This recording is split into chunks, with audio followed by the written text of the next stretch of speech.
मेरी बहू ने उस दोपहर मुझे इतनी जोर से धक्का दिया कि मैं जमीन पर गिर पड़ी और बांह बुरी तरह चोटिल हो गई। फिर उसी शाम मेरे अपने बेटे ने मुझे मैसेज भेजा, हमसे दूरी बनाए रखो। मैंने सिर्फ एक शब्द टाइप किया, ठीक है, लेकिन उन्हें यह बिल्कुल अंदाजा नहीं था कि जिस अपार्टमेंट के लिए उन्होंने नया होम लोन अप्लाई किया था, उसकी गारंटी मैंने कल ही हटवा दी है। कुछ ही घंटों बाद बैंक की तरफ से अस्वीकृति का संदेश गया और असली कहानी यहीं से मोड़ लेती है।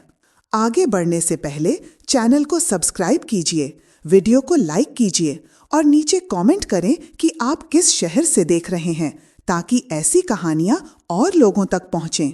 मेरा नाम विद्या ठाकुर है। मेरी उम्र लगभग 60 वर्ष है। मैं एक रिटायर्ड सरकारी लाइब्रेरियन हूं और पिछले कई सालों से विधवा जीवन जी रही हूं। मैंने अपने बेटे कुणाल को अकेले पाला है। उसके पिता का देहांत बहुत पहले हो गया था। मैंने हर कठिनाई में सोचा कि परिवार के लिए अपना सब कुछ दे देना ही सच्चा धर्म है। लेकिन जिस दिन मेरी बहू रिद्धि ने मेरी आंखों में देखकर मुझे धक्का दिया, पहली बार महसूस हुआ कि शायद मैंने अपनी भावनाओं को ही धोखा दिया था। ये सब इतना अचानक हुआ कि आज भी जैसे दिमाग में फटी हुई रील की तरह घूम जाता है। मैं रसोई में थी, अदरक वाली चाय चढ़ा रखी थी। रिद्धि सामने खड़ी थी, बाहें मोड़े हुए, चेहरे पर कड़ा भाव। वो चिल्ला रही थी कि मैं हर चीज में टांग अड़ाती हूं, हमेशा कंट्रोल करती हूं। मैंने थक कर कहा, रिद्धि, ये घर मेरा है, थोड़ा सम्मान से बात करो। उसकी आंखें पलक झपकते ही बर्फ जैसी ठंडी हो गईं और अगले ही पल उसने मुझे इतनी ताकत से धक्का दिया कि मैं लड़खड़ाती हुई पीछे गई। मेरी कलाई काउंटर के कोने से टकराई और एक तेज जलन भरी पीड़ा मेरी बाजू में दौड़ गई। होंठ कुर्सी से टकराए और खून निकल आया। मैंने ऊपर देखा, उसके चेहरे पर जरा सा पछतावा भी नहीं था, बस एक चुनौती भरी नजर, जैसे कह रही हो, क्या कर लोगी। वो मुड़ी और ऐसे चली गई जैसे कुछ हुआ ही ना हो। और मेरा बेटा कुणाल ऊपर वाले कमरे से नीचे उतरने की जहमत तक नहीं उठाई। उसकी वही चुप्पी रिद्धि के धक्के से कहीं ज्यादा चुभी। कुणाल, वही बेटा जिसने मुझे हमेशा अपनी आयन लेडी कहा था, लेकिन उसी की मां फर्श पर गिरी हुई थी, हाथ सुन्न, होंठ फटे, दिल टूटा और वो मौन रहा। मैंने कुर्सी पकड़कर खुद को उठाया। कलाई इतनी सूज चुकी थी कि मुट्ठी भी नहीं बंद हो पा रही थी, लेकिन मैंने रोया नहीं, बस अपना हैंडबैग उठाया और बिना एक शब्द बोले घर से बाहर निकल आई। बाहर धूप तीर जैसी चुभ रही थी।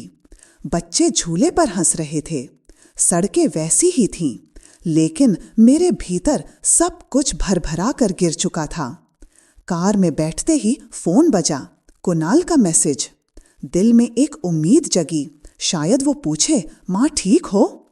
लेकिन स्क्रीन पर जो लिखा था उसने शरीर का खून जाड़े की रात जैसा कर दिया। प्लीज वापस मत आना, हमारे लिए यही बेहतर है, हमसे दूर रहो। ना माँ, ना सॉरी माँ, बस हमसे। जैसे मैं कोई अजनबी थी, जैसे उसने पूरी तरह रिद्धि का पक्ष चुन लिया था। मैंने फोन देखा और फुसफुसाई, ठीक है। दर्द बहुत गहरा था। शाम होते होते मैं खुद गाड़ी चलाकर अस्पताल पहुंची। कलाई में हल्का फ्रैक्चर निकला, अस्थायी प्लास्टर चढ़ा दिया गया। नर्स ने पूछा, क्या आप पुलिस में शिकायत करना चाहेंगी? मैंने सिर हिलाया, अभी नहीं।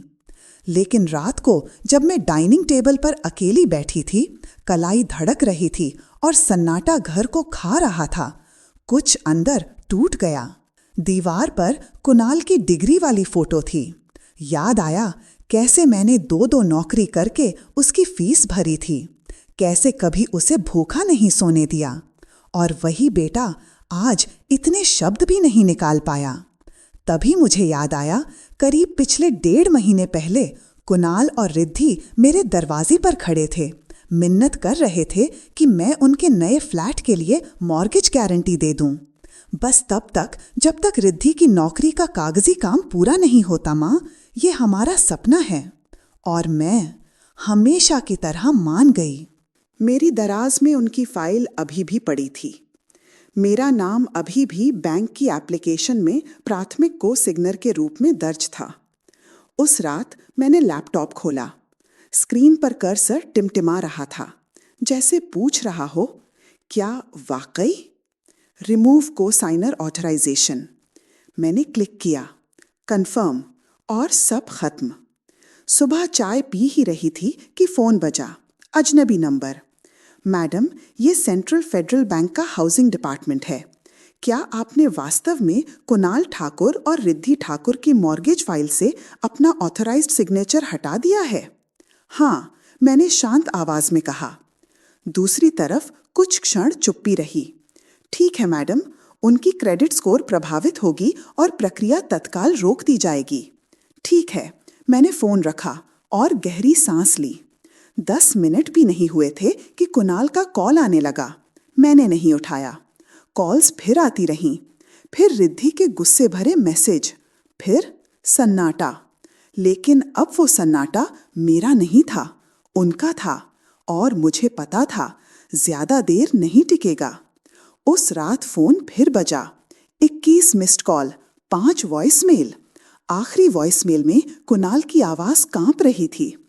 माँ, प्लीज कॉल कर लो, रिद्धि कुछ अजीब बातें कर रही है, हमें बात करनी है। मैंने फोन धीरे से रखा। दिल धड़क रहा था। कई सालों बाद पहली बार महसूस हुआ, मैं टूटी नहीं हूं, मैं खड़ी हूं। क्योंकि मैंने उन्हें चोट नहीं पहुंचाई थी, बस खुद को चुना था। और ये तो बस शुरुआत थी। जब मैंने कुणाल की इतनी कॉल्स अनदेखा की, मुझे पता था वो जल्द ही मेरे सामने खड़ा होगा। लेकिन मैं उसके बहानों को सुनने के लिए तैयार नहीं थी। ऐसी ही एक रात थी। मैं बिस्तर पर लेटी थी। टूटी कलाई पर प्लास्टर भारी लग रहा था। दिमाग में बार बार वही दृश्य, रिद्धि का धक्का, उसकी ठंडी आंखें, कुणाल की चुप्पी। हर बार उस याद के साथ दिल और कस जाता। सुबह मैंने फोन उठाया और एडवोकेट मीरा रस्तोगी को कॉल किया। वही वकील जिसने मेरे पति के गुजरने के बाद सभी कानूनी दस्तावेज संभाले थे। तेज दिमाग, सधा अंदाज और हमेशा चुप रहकर सामने वाली के कदम इंतजार करने वाली। उसने फोन उठाते ही कहा, विद्या जी, मुझे आपके कॉल का इंतजार था। मैं चौंकी, आपको कैसे पता? वो बोली, क्योंकि रिद्धि जैसी औरतें एक चाल पर नहीं रुकती, सीमाएं टटोलती हैं। अगर उसने हाथ उठाया और कुणाल ने उसका साथ दिया तो ये बस शुरुआत है। मैंने सब बताया, धक्का, चोट, बीटे का मैसेज, मॉर्गेज की बात। मीरा शांत रही, फिर बोली, हमें एक फर्जी लेकिन विश्वसनीय दस्तावेज चाहिए। कुछ ऐसा जो उन्हें पैसा दिखाई दे पर लालच पूरा न हो पाए। उन्हें भ्रम दो कि आपके पति के बाद आपको बस करीब 2 लाख से थोड़ी ज्यादा संपत्ति मिली है और कुछ छोटे एसेट्स। असली दिखेगा मगर लुभाएगा नहीं। दस्तावेज तैयार हुआ। मैंने उसे अपने स्टडी टेबल पर ऐसे रख दिया जैसे भूल गई हूं, और इंतजार शुरू हुआ। 3 दिन लगे। दरवाजे पर दस्तक हुई। मैंने खोला। कुणाल खड़ा था, चेहरा फीका, हाथ बेचैन। उसके साथ रिद्धि, चेहरे पर वही नपा-तुला मुस्कान जो आंखों तक नहीं पहुंचती। कुणाल के हाथ में एक फोल्डर था। मैंने मन में उफान रोकते हुए होठों पर हल्की मुस्कान लाई। माँ, अंदर आ सकते हैं? मैंने चुप रहकर रास्ता दिया। वे डाइनिंग टेबल पर बैठे, वही टेबल जहां कभी कुणाल गणित के सवाल करता था और मैं उसे 10 गुना सिखाती थी। अब वही जगह किसी कोर्ट की तरह लग रही थी। कुणाल ने गला साफ किया। माँ, सब बिगड़ गया है, पर हमने सोचा है भविष्य सुरक्षित रखने के लिए हमें कुछ कानूनी व्यवस्था कर लेनी चाहिए ताकि आगे कोई दिक्कत ना हो। उसने फोल्डर मेरी तरफ बढ़ाया। रिद्धि आगे झुककर बोली, बस एक औपचारिक ट्रस्ट स्ट्रक्चर है ताकि सब बराबर बांटा जाए। मैंने फोल्डर नहीं उठाया। पूछा, सबको? रिद्धि की मुस्कान कस गई। हाँ, हम तीनों, परिवार सब बांटता है ना?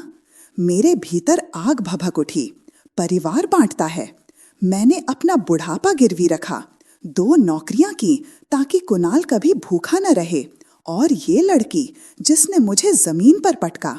मैंने शांत स्वर में कहा, मैं बाद में देख लूंगी। कुणाल ने राहत की सांस ली। ठीक है माँ, हम बस पारदर्शिता चाहते हैं। यही क्षण था। मैंने अपना फोल्डर निकाला और उनका फोल्डर एक तरफ खिसकाकर अपना कागज सबसे ऊपर रख दिया। ये मेरा इनहेरिटेंस डिस्क्लोजर है। करीब 2 लाख से कुछ ऊपर का कर्ज और रोजमर्रा के खर्चों के बाद बस इतना ही बचा है। मैंने फोल्डर की तरफ देखे बिना कहा। कमरा एकदम जड़ हो गया। कुणाल की नजर कागज पर गई, भौहें सिकुड़ गईं। मैं लगभग देख सकती थी कि उसके दिमाग में तेज तेज हिसाब चल रहा है। बहुत कम, उम्मीद से कहीं कम, मेहनत बेकार। रिद्धि का चेहरा ज्यादा देर तक संभल नहीं पाया। उसकी आंखें हल्की सिकुड़ गई, होंठ तिरछे हो उठे। बस इतना? उसने इतना धीरे कहा जैसे भरोसा ही न हो। मैंने उसकी आंखों में सीधा देखते हुए दोहराया, बस इतना। कुणाल ने तुरंत जबरदस्ती की मुस्कान ओढ़ ली। कोई बात नहीं माँ, ये भी काफी है। ट्रस्ट तो बस फैमिली यूनिटी के लिए है, पैसों के लिए नहीं। लेकिन उसकी आंखों में झांकते ही साफ दिख रहा था डर, घबराहट और रिद्धि के चेहरे पर अधूरा लालच। उस दिन हमने साथ बैठकर खाना खाया, लेकिन वो खाना नहीं, एक खाली रस्म थी। थाली में सब्जी रोटी, हवा में चुप्पी और अदृश्य गुस्सा। रिद्धि अपनी थाली में चम्मच घुमा रही थी, निगाहें कभी मेरे चेहरे पर, कभी कुणाल पर। कुणाल ज्यादा बोल रहा था। मौसम, ऑफिस, छोटी मोटी बातें, जैसे शब्दों से माहौल भर देगा। लेकिन असली बातचीत तो पहले ही हो चुकी थी, कागजों पर, चुप्पी में। खाना बिना एक शब्द की गर्माहट के खत्म हुआ। रिद्धि ने नकली मुस्कान के साथ कहा, लंच के लिए थैंक यू आंटी, मतलब माँ, हम आपके सिग्नेचर का इंतजार करेंगे। वे चले गए। मैं दरवाजे पर खड़ी रही, उन्हें सीढ़ियों से उतरते देखती रही, जैसे मेरी रगों से कोई मेरा ही खून ले जा रहा हो। उस रात फोन वाइब्रेट हुआ। अनजाने नंबर से एक वीडियो मैसेज। हाथ खुद ब खुद कांपने लगे। मैंने प्ले किया।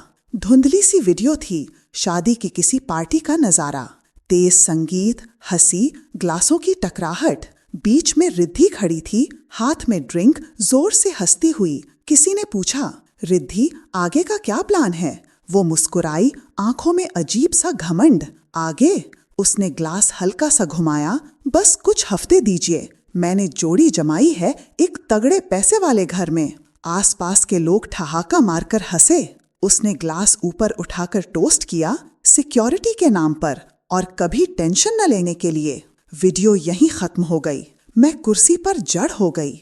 अब न कोई शक बचा था, न कोई अंदाजा, बस उसका अपना शब्द, उसकी अपनी आवाज। ये शादी उसके लिए रिश्ता नहीं, सौदा थी। सांस भारी हो गई। मैंने आंखें बंद की। अब ये लड़ाई सिर्फ मेरी इज्जत की नहीं थी, ये कुणाल की जिंदगी की थी। अगर मैं चुप रही तो वो धीरे धीरे अंदर से खत्म हो जाएगा। मैंने फोन उठाया और मीरा रस्तोगी को कॉल किया। आवाज हल्की कांप रही थी, पर इरादा सख्त था।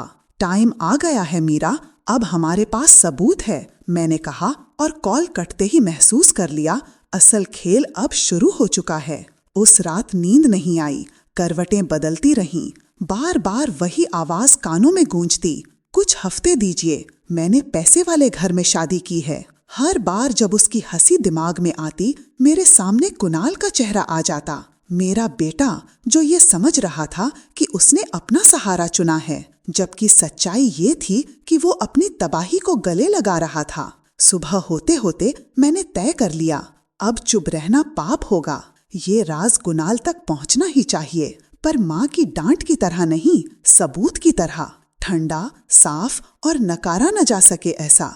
उसी दोपहर मैंने मीरा को घर बुला लिया। वो आई तो हमेशा की तरह सधी हुई, संतुलित। मैंने उसे वीडियो दिखाई। उसने बिना कुछ बोले उसे 2 बार देखा, फिर धीमे स्वर में बोली, ये सिर्फ शराब पीकर डींगे हाँकना नहीं है विद्या जी, ये इरादा है, मकसद का सबूत। अगर ये औरत कल कोर्ट में चाल चलेगी तो हम इसकी पूरी साख उखाड़ सकते हैं। मेरे होंठ सूख गए। लेकिन कुणाल, क्या वो यकीन करेगा? मीरा ने गहरी नजर से मेरी तरफ देखा। उसे मानना पड़ेगा, लेकिन वक्त और मंच बहुत अहम है। ये सीधी घर की दहलीज पर लड़ाई नहीं होनी चाहिए। जगह ऐसी हो जहां वो झूठ न बोल सके, न ही भावनात्मक ड्रामा चला सके। उसकी सलाह ने मेरे अंदर कहीं बर्फ भी जमाई और हिम्मत भी भर दी। एक लंच मीटिंग, ऊपर से बिल्कुल साधारण, अंदर से एक पूरा प्लान किया हुआ जाल। मैंने उसी शाम एक छोटी सी ग्रीन टेरेस कैफे बुक किया, वही जहां बचपन में कुणाल मेरे साथ जलेबी और गुलाब जामुन खाने की जिद करता था। आज वहीं उसकी आंखों से पर्दा हटने वाला था। अगली सुबह मैंने कुणाल को कॉल किया, आवाज में वही पुरानी नरमी जो सिर्फ माँ के पास होती है। बेटा, कब लौट रहे हो? कल सुबह आ जाऊंगा माँ। क्यों? लंच, मैंने कहा, मेरी तरफ से। कागज भी तैयार हैं, साथ बैठकर देख लेंगे। उसके स्वर में साफ राहत थी। वाह माँ, रिद्धि बहुत खुश होगी। उसे पता था आप समझ जाएंगी। लेकिन सच्चाई से वो बहुत दूर था। जिस दिन का इंतजार था वो आ गया। मैंने खुद को सादे ढंग से तैयार किया।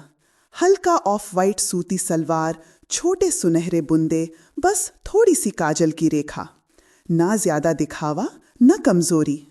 मीरा भी साथ थी, लेकिन ऐसे जैसे किसी पुराने परिवार की दोस्त हो। साधारण साड़ी, बाल बंधे, हाथ में छोटा पर्स। कुणाल और रिद्धि समय पर पहुंच गए। कुणाल हल्की आसमानी शर्ट में, चेहरे पर थकान की महीन रेखाएं, पर आंखों में उम्मीद। रिद्धि हल्के बेस ब्लाउज और साड़ी में। उसका हाथ कुणाल के हाथ पर ऐसे लिपटा जैसे जंजीर हो, सहारा नहीं। मैंने उठकर बेटे के गाल पर हल्का सा चुंबन दिया। रिद्धि को भी मुस्कान दी, वही मुस्कान जो बाहर से गर्म, भीतर से बर्फ होती है। हमने ऑर्डर दिया। शुरू में हल्की बातें हुई, सफर, भीड़ भाड़, फ्लाइट की देरी, खोए हुए बैग की कहानी। रिद्धि हर बात पर जोर से हंस रही थी, लेकिन उसकी आंखें बार बार मेरे हाथों और बैग की तरफ फिसल रही थीं। कागज कहाँ है, क्या है, कितना है? जब खाना आ गया, माहौल थोड़ी देर के लिए चुप हो गया। यही वो खामोशी थी जिसका हम इंतजार कर रहे थे। कुणाल आगे झुका। माँ, मैं साफ करना चाहता हूँ। हमारा इरादा आपको प्रेशर में डालने का नहीं था, बस स्मार्ट प्लान था, फैमिली ट्रस्ट, ताकि सब सुरक्षित रहें। मैंने शांत चेहरा रखकर सिर हिलाया। बहुत ख्याल रखते हो तुम। रिद्धि भी आगे झुक गई। हाँ विद्या आंटी, मतलब माँ, ये सब तो यूनिटी के लिए है, सिक्योरिटी के लिए, फ्यूचर के लिए। उसने फोल्डर मेरी तरफ खिसकाया जैसे कोई खास गिफ्ट हो। मैंने फोल्डर खोला, कुछ पन्ने पलटे, फिर अपना कागज बैग से निकालकर उनके ऊपर रख दिया। ये, मैंने कहा, मेरी इनहेरिटेंस डिस्क्लोजर है। करीब 2 लाख से कुछ ज्यादा कर्ज और सालों के खर्चों के बाद बस इतना ही बचा है। जैसे किसी ने कैफे की सारी आवाजें म्यूट कर दी। कुणाल की आंखें फैल गईं। रिद्धि के चेहरे से मुस्कान ऐसे खिसकी जैसे किसी ने पर्दा खींच लिया हो। फिर उसने होठों को जबरदस्ती ऊपर की ओर धकेला। बस इतना? मैंने उसकी आंखों में सीधे देखते हुए कहा, हाँ, बस इतना। कुणाल ने गला साफ किया। कोई बात नहीं माँ, हम इससे भी मैनेज कर लेंगे। स्ट्रक्चर तो पैसों से बड़ा होता है।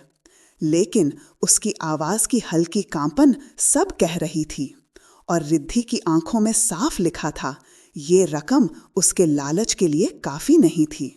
मैंने धीमे से कहा, जानती हो रिद्धि, तुम मुझे किसी की याद दिलाती हो, मेरे पति के छोटे भाई की। ऊपर से मुस्कान, अंदर से तेज चाकू। रिद्धि का चम्मच थम गया। कुणाल ने चौंक कर मेरी तरफ देखा। माँ, मैंने हल्की हंसी में बात को वहीं काट दिया। खाना खाओ बेटा, ठंडा हो जाएगा। बाकी लंच सिर्फ अभिनय था। बनावटी मुस्कुराहटें, औपचारिक बातें, मजबूरी के धन्यवाद। अंत में कुणाल ने मुझे कसकर गले लगाया, कान में फुसफुसाया, थैंक यू माँ। रिद्धि ने न गले लगाया न पीछे मुड़कर देखा। उस शाम मेरा फोन फिर वाइब्रेट हुआ, अनजाने नंबर से एक और वीडियो। मैंने खोला, फिर वही पार्टी, वही लाइट्स, वही संगीत। किसी की आवाज आई, रिद्धि अब आगे क्या? वो ग्लास उठाकर हंसी, अभी नहीं, लेकिन थोड़ा वक्त दीजिए, फिर देखिएगा। मैंने इमोशन से नहीं, सेटिंग से शादी की है, अच्छे खासे घर में। आसपास फिर ठहाके। वो ऐसे खड़ी थी जैसे किसी सौदे की जीत सेलिब्रेट कर रही हो। वीडियो खत्म हो गया। मैं देर तक कुर्सी पर बैठी रही। दिल में चुभन थी, पर नजरें अब बर्फ जैसी ठंडी हो चुकी थीं। ये अब सिर्फ मेरे बारे में नहीं था, ये मेरे बेटे को बचाने की लड़ाई थी। मैंने फिर से फोन उठाया और मीरा को कॉल किया। हम तैयार हैं। उधर से उसकी आवाज आई, तो फिर असली लड़ाई शुरू करते हैं। उस रात हम दोनों मेरे डाइनिंग टेबल पर बैठे थे। मीरा के सामने वीडियो चल रहा था। रिद्धि का ग्लास उठाना, उसकी हंसी, उसके शब्द। मैंने प्यार नहीं किया, मैंने सेटिंग की है। मीरा ने वीडियो रोका, नोट्स देखे और बोली, अब ये शक नहीं रहा, ये क्लियर इंटेंट है। अगर सही समय पर पेश किया जाए तो कोर्ट में भी टिक सकता है। मैंने धीमे स्वर में पूछा, लेकिन कुणाल, वो मानेगा? मीरा ने गहरी नजर से मुझे देखा। कभी कभी विद्या जी, बेटे को बचाने के लिए उसे खोने का रिस्क उठाना पड़ता है। उसकी बात तीर की तरह दिल में धसी, लेकिन सच थी। अगली सुबह चाय खत्म भी नहीं हुई थी कि कुणाल का मैसेज आया। रिद्धि कहती है, आपने उसे धमकाया। क्या ये सच है? मेरे हाथ कांप गए। ये औरत वाकई जहरीली थी। उसने पहले ही कहानी पलट दी थी। इज्जत से खेलने से पहले मेरे ऊपर इल्जाम डालकर अपना चेहरा साफ दिखाने की चाल। मैंने तुरंत जवाब नहीं लिखा। बहुत कुछ टाइप किया, फिर मिटा दिया। आखिर में सिर्फ भेजा, बेटा जब लौटो तो आमने सामने बात करेंगे। उसका कोई जवाब नहीं आया। दोपहर तक मेरी पड़ोसन ने मुझे एक फोटो भेजी। बाजार में रिद्धि खड़ी थी, होठों पर चालाक मुस्कान और हाथ हल्के से अपने पेट पर टिकाए हुए।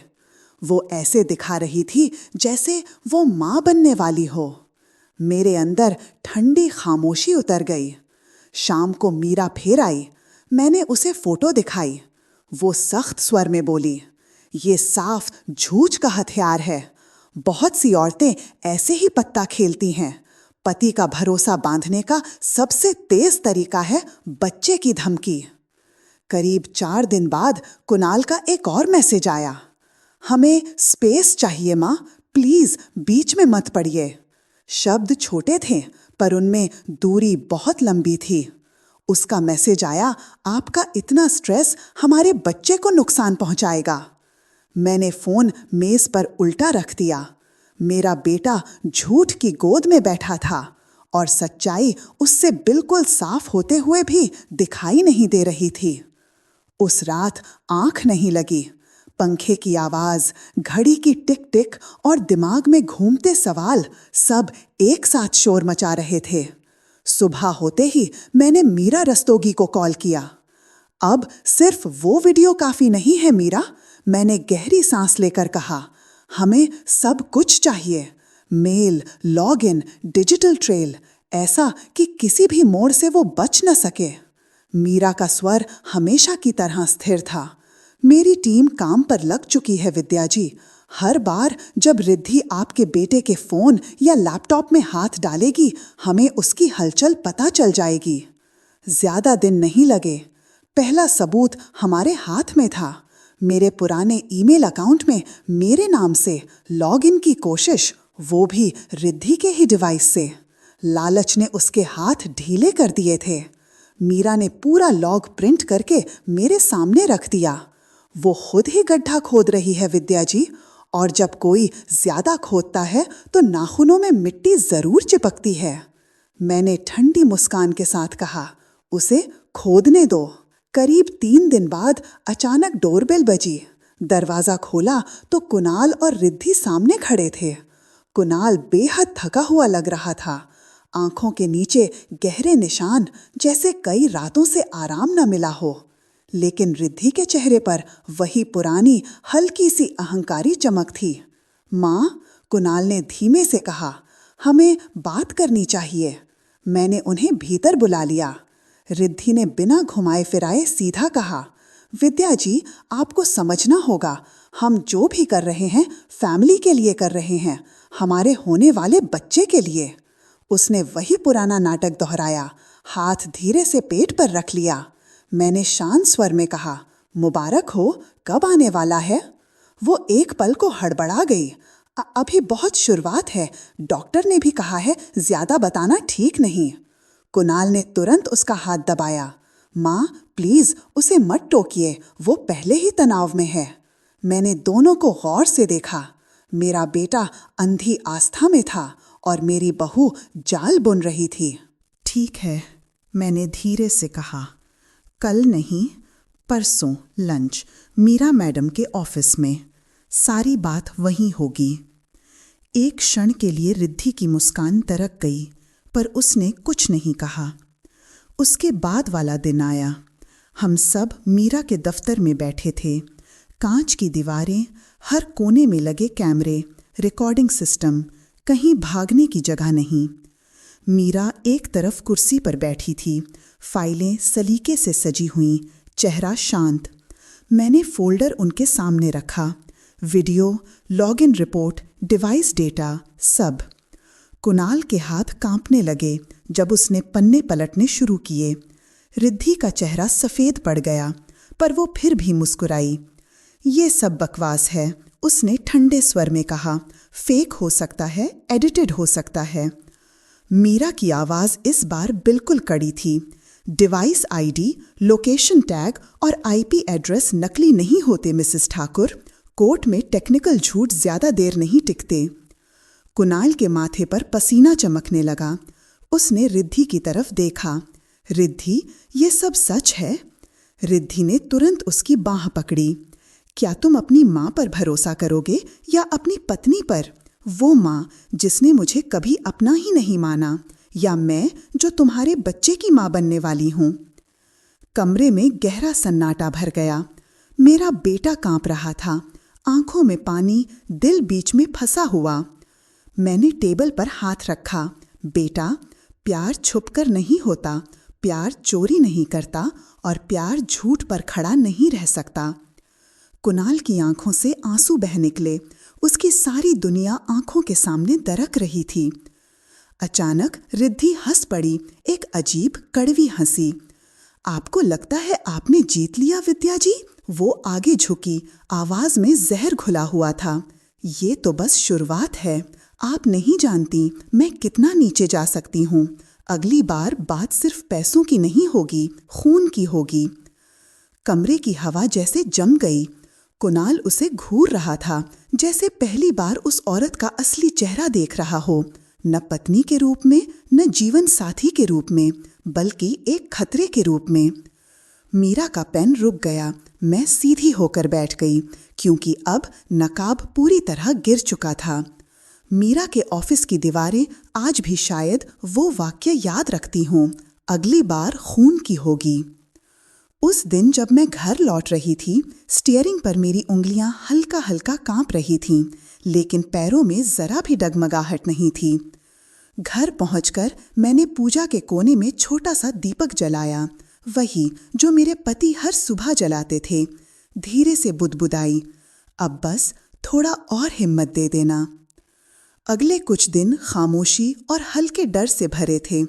मैंने पर्दे और कसकर लगा दिए, दरवाजे पर डबल लॉक डाल दिया। हर दस्तक पर दिल एक पल के लिए रुक जाता। एक सुबह फोन पर अनजान नंबर से मैसेज आया। जो माँ अपनी हद नहीं समझती, वो अपने बेटे का अकेले रोकर मातम करती है।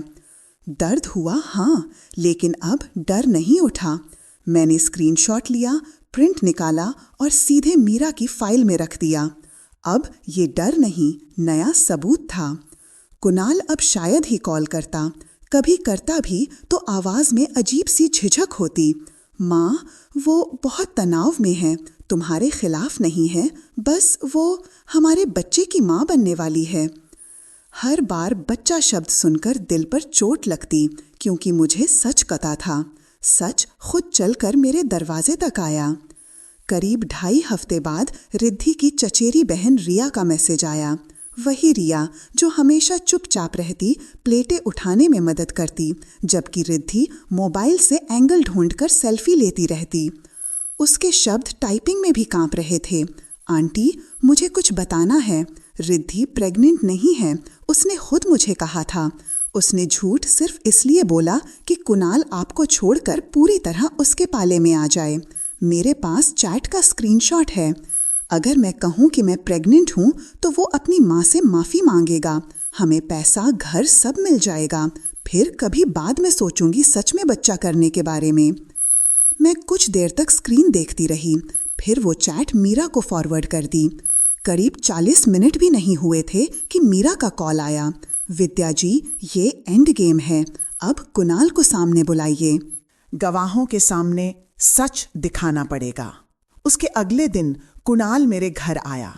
वो टूटा हुआ लग रहा था, आंखें लाल, दाढ़ी बेतरतीब, कपड़े ऐसे जैसे कई दिनों से सही से नींद न ली हो। उम्र मानो 8-9 साल एक साथ बढ़ गई हो। मैंने फोन बिना कुछ कहे उसकी तरफ सरका दिया। उसने चैट पढ़ी, उंगलियां कांपने लगीं। फिर फोन मेज पर रखकर चेहरा दोनों हाथों में छुपा लिया। उसके कंधे हिल रहे थे। जो आवाज निकली वो सिर्फ रोना नहीं था, वो धोखे का बोझ था जो आखिरकार बाहर आ रहा था। मैंने उसके कंधे पर हाथ रखा। बेटा, यही वो लम्हा है, या तो सच को चुनो या फिर झूठ में डूबते रहो। उसकी आवाज टूटी हुई थी। मैंने उसे सचमुच चाहा था माँ, मुझे लगा हम मिलकर घर बना रहे हैं। नहीं, मैंने फुसफुसा कर कहा, तुम घर नहीं पिंजरा बना रहे थे, और उसकी चाबी उसके हाथ में थी। उस दोपहर मीरा ने अंतिम मुलाकात तय की। ऑफिस में उसके 2 असिस्टेंट भी बैठे थे, गवाह के रूप में। अब बहस नहीं करनी थी, अब अंत लिखना था। रिद्धि हमेशा की तरह थोड़ी देर से आई, सजी धजी, पर आंखों के नीचे हल्की सूजन, जैसे अभी भी एक और नया झूठ तैयार हो। लेकिन जैसे ही उसने टेबल पर रखे फोल्डर देखे, उसकी मुस्कान हल्की डगमगाई। मीरा ने शांत लेकिन कड़े स्वर में कहा, हमारे पास वीडियो हैं, डिजिटल फॉरेंसिक रिपोर्ट है, और आपकी झूठी प्रेगनेंसी की स्वीकारोक्ति भी। ये आपका आखिरी मौका है। एग्रीमेंट पर साइन करिए, शांतिपूर्ण अलग हो जाइए, वरना पूरा केस चलेगा खुली कोर्ट में। रिद्धि के जबड़े तन गए। उसने कुणाल की तरफ देखा। कुणाल, तुम जानते हो तुम्हारी माँ ने मुझे कभी नहीं चाहा। वो शुरू से मुझे अपने खिलाफ मानती रही है। कुणाल चुप रहा। उसकी चुप्पी ही उसका जवाब थी। मीरा ने कागज उसकी तरफ बढ़ाए। ध्यान से पढ़ लीजिए। साइन करने के बाद आपको किसी भी तरह की पारिवारिक संपत्ति या फ्यूचर ट्रस्ट पर कोई हक नहीं होगा। ना केस, ना क्लेम, बस अलग होने की आजादी। रिद्धि के होंठ कांप उठे। मीरा की आवाज में लोहे की धार थी। नहीं, ये दया है। रिद्धि का चेहरा एकदम बदल गया। उसने कागज झटके से पीछे धकेले, खड़ी हो गई और चीख कर बोली, तुम सोचती हो जीत गई हो विद्या? मैं वापस आऊंगी और तब तुम्हें पछताना पड़ेगा। मैंने बहुत धीमे पर साफ शब्दों में कहा, नहीं रिद्धि, तुमने खुद को पहले ही बर्बाद कर दिया है। कमरा कुछ क्षणों के लिए एकदम खामोश हो गया। फिर पहली बार कुणाल ने सीधे कहा, साइन करो। रिद्धि ने जैसे सुना ही नहीं। क्या? कुणाल ने उसकी आंखों में देखते हुए दोबारा कहा, साइन करो रिद्धि, सब खत्म हो चुका है। उसके होंठ खुले रह गए। एक पल को वो सचमुच टूटी हुई लगी, फिर गुस्सा वापस लौट आया। उसने कांपते हुए हाथों से दस्तावेज पर साइन किए, फाइल मेज पर पटकी और थूकते हुए बोली, तुम दोनों पछताओगे। दरवाजा जोर की आवाज के साथ बंद हुआ और एक ही पल में जैसे कई महीनों का तूफान थम गया। कुणाल आगे झुक गया, चेहरा हथेलियों में। मैंने उसकी पीठ पर हाथ रखा। बेटा, खत्म हो गया। वो फूट फूट कर रो पड़ा, जैसे बरसों से रुका हुआ बांध अचानक टूट गया हो। मैंने उसे थाम लिया, जीतने वाली औरत की तरह नहीं, बल्कि बस एक माँ की तरह। कई हफ्ते गुजरने के बाद एन्युअलमेंट की प्रक्रिया पूरी हुई। रिद्धि जैसे अचानक आई थी, वैसे ही शहर से गायब हो गई। कुणाल ने थेरेपी शुरू की। रास्ता आसान नहीं था, दर्द से भरा हुआ, लेकिन धीरे धीरे भराव वाला। एक शाम सूरज ढलने ही वाला था। हम बरामदे में बैठकर चाय पी रहे थे। कुणाल ने मेरी हथेली पर कुछ छोटा सा रखा, एक अंगूठी, मेरे पति की दी हुई। मैं चौंक गई। ये?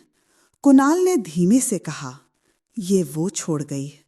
कह रही थी उसे अब कुछ भी नहीं चाहिए, जो उसका कभी था ही नहीं। आंखों में आंसू भर आए। मैंने उस अंगूठी को मजबूती से पकड़ लिया। बरसों में पहली बार मुझे खुद पूरा महसूस हुआ। उस रात जब मैंने अंगूठी वापस मखमली डिब्बे में रखी, तो एक बात साफ समझ आ गई। मैं जीती इसलिए नहीं कि मैंने लड़ाई लड़ी। मैं जीती इसलिए क्योंकि मैंने अपनी इज्जत, सच्चाई और प्यार को कभी गिरने नहीं दिया। और सच्चाई ये निकली, कभी कभी सबसे बड़ा प्यार ये नहीं होता कि हम अपने बच्चों को हर दर्द से बचा लें, बल्कि ये होता है कि उन्हें सच का सामना करने दें, ताकि वे टूटकर फिर और मजबूत बन सकें। अब आप ये कहानी सुन रहे हैं। आपसे एक सवाल है, अगर आप मेरी जगह होते तो क्या करते? शुरुआत में ही छोड़ देते या आखिर तक लड़ते जैसे मैं लड़ी?